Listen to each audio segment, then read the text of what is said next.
দেখেন বন্ধুরা, এই যে এই মুরগিটাকে আজকে পুরো আস্ত মুরগিটাকে গ্রিল করব।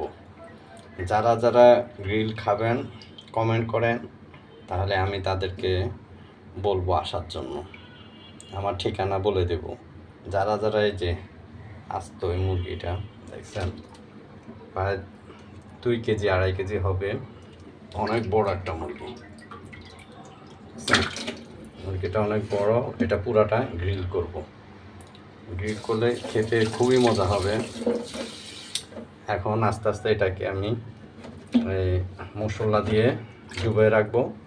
পরে মশলা কমপ্লিট হয়ে গেলে তারপরে আমি আপনাদেরকে দেখাবো যে গ্রিলটা কতখানি মজা হয়েছে আর কতখানি হচ্ছে। যারা যারা খাবেন তাড়াতাড়ি কমেন্ট করেন। কমেন্ট করলেই পেয়ে যাবেন আপনাদের